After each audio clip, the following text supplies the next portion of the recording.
alokasi rumah subsidi harus kepada rakyat ya, kepada buruh, petani, nelayan, guru, kemudian nakes. Kok tahu ya?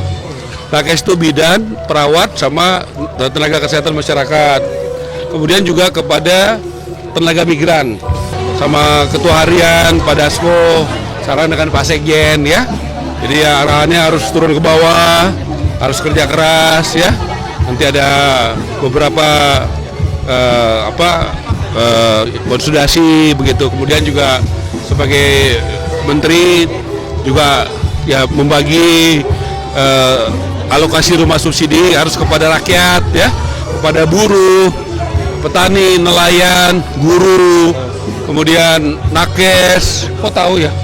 Nakes itu bidan, perawat, sama tenaga kesehatan masyarakat. Kemudian juga kepada tenaga migran. Jadi sekarang sistemnya berbeda. Kita langsung kepada rakyat gitu ya, kepada komunitas-komunitas rakyat strategis, supaya dengan begitu banknya udah bisa mempersiapkan diri ya. Bank-bank penyalur ya, kayak BTN, Mandiri, BRI, dan Himbara. Kalau bank penyalur di daerah itu yang paling banyak tuh bank Jabar, itu paling besar. Kemudian juga pengembang-pengembang mempersiapkan diri ya. Dengan begini sudah ada peta jalan yang jelas. Kemudian berkat bantuan Pak Dasko, Pak Muzani, DPR juga Pak Misbakun, dan arahan Presiden, kami juga akan sudah mendapatkan dari kebijakan Bank Indonesia pelonggaran GWM ya, giro wajib minimum, sehingga kami juga ada support dana yang besar ya, untuk kalau nanti alokasi 220.000 ini habis, kami sudah bisa menyiapkan juga dengan jumlah yang cukup besar. Tetapi untuk kelompok masyarakat juga diantaranya kami dorong yang tidak punya gaji, seperti tukang bakso, tukang sayur. Jadi Presiden perintahkan saya jangan hanya yang punya gaji, tetapi yang tidak punya gaji tapi punya penghasilan, seperti tukang bakso, tukang sayur ya, seperti itulah, itu harus diberikan, dan kita sudah lakukan itu. Jadi mohon doanya semoga makin banyak rakyat Indonesia yang bisa dapat rumah tahun ini. Ngobrol sama Mbak Puan nggak, Bang? Ngobrol dong. Kemarin waktu rumah Pak Dasko lama sama Pak Puan. Saya udah sampaikan juga ya, Pak Puan lama ngobrol. Tadi sama Mas Epi dan dengan Pak Muzani tentunya sebagai tuan rumah hari ini. Tapi kalau untuk apa? Siapa? Oh iya, kalau sama Pak Dedi jelas, karena Jawa Barat paling banyak. Rumah subsidi itu paling banyak di Jawa Barat. Ya, begitu. Dan kita juga sudah saya kasih tahu sama Pak Dedi, dari data yang kita punya kan dari data BPS. BPS itu mengeluarkan data 3 bulan sekali. Data terakhir itu 3 Februari. Berarti nanti baru keluar lagi 3 Maret, 3 April, 3 Mei. Jadi setiap 3 bulan akan diupdate, karena Presiden sudah perintahkan supaya tepat sasaran datanya hanya dari BPS. Satu pintu, dan bagus kok datanya sudah by name dan by address. Tapi kan kemarin upah minimum itu sekitar 7 juta ya untuk rumah subsidi. Ada rencana peningkatan misalnya Ya, di 10 juta atau 11 juta nggak? kita akan sesuaikan ya, supaya masyarakat makin banyak yang masuk sesuai aturan ke dalam skim itu. Itu bagus pertanyaan kamu. Hebat kamu. Ngobrol lama dengan Mbak Puan apa Peter. itu, Bang? Ya, soal rumah. Waktu kemarin ya namanya Pak Dasko, di rumah Pak Dasko. Jadi tanya soal rumah. Jadi saya udah jelaskan sama beliau rencana-rencananya seperti apa ya. Kita menyasar betul kepada tadi masyarakat berpenghasilan rendah. Seperti arahan Presiden Prabowo ya, yang harus pro rakyat. Ya, itu kita lakukan. Makasih ya. Tapi kalau itu kapan tuh Mas Ara? Satu, udah ada tim yang kita kirimkan, jadi besok secara resmi kita akan kirimkan bantuan. Selamat Lebaran teman-teman sekalian, mohon maaf lahir dan batin ya. Kami dalam Hari Raya Idul Fitri itu kan biasa, bahwa kemudian Mas Didit sudah ke Bu Mega, ke Pak Jokowi. Nah itu tentunya adalah silaturahmi dalam rangka Hari Raya Idul Fitri, dan juga kemudian menyampaikan pesan dan salam dari Pak Prabowo yang kemudian pada saat yang bersamaan juga mempunyai acara sendiri. Ya. Oke. Tapi belum tahu kapan ke IKN gitu. Belum. Nanti itu pasti keputusan itu kan eksekutif punya keputusan. Saya nggak ngerti.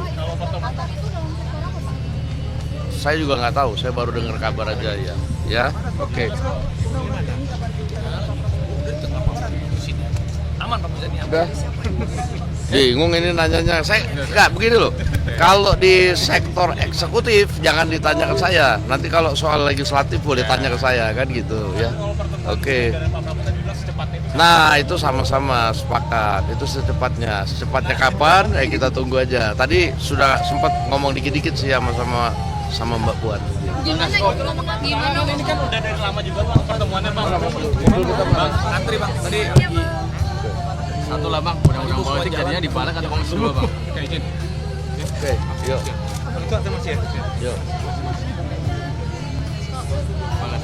Jadi begini, kita akan masuki masa sidang, nanti kita akan putuskan beberapa hal mengenai beberapa undang-undang yang pada saat ini dibahas. Nah, kemudian nanti kita akan koordinasikan dengan ketua-ketua fraksi yang ada. Kita sudah sepakat kemarin sebelum reses ada beberapa kebijakan atau formulasi baru tentang pembahasan undang-undang di DPR. Apakah itu nanti tunggu saja. Demikian ya. Oke, makasih. Kita izin wal faizin ya. Mohon maaf lahir batin. Tradisi dan budaya yang sangat baik ya, yang saya kira tidak ada di negara-negara lain yang seperti kita. Bahkan di negara-negara yang penduduknya muslim sekalipun, termasuk di Timur Tengah, tidak ada yang seperti kita. Jangan dibayangkan misalnya di Saudi Arabia atau di Qatar atau di mana, suasana berlebaran itu seperti kita gitu. Jadi kita ini sangat meriah. Ya kalau kita lihat seperti salam-salaman, bermaaf-maafan, silaturahmi, makan-makan bersama-sama di keluarga, termasuk para pejabat yang membuka open house mungkin di daerah-daerah, di desa-desa, di kecamatan-kecamatan dan lain-lain. Ya, makasih Mas.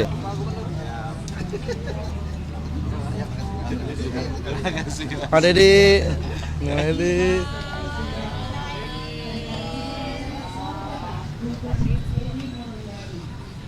Bu Puan.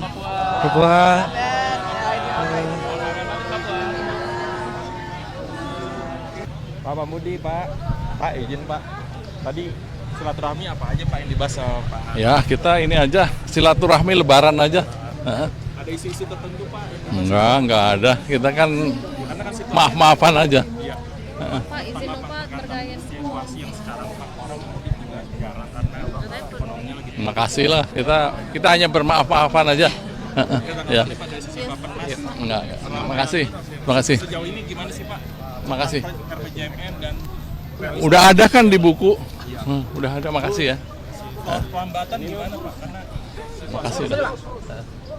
Ya, makasih.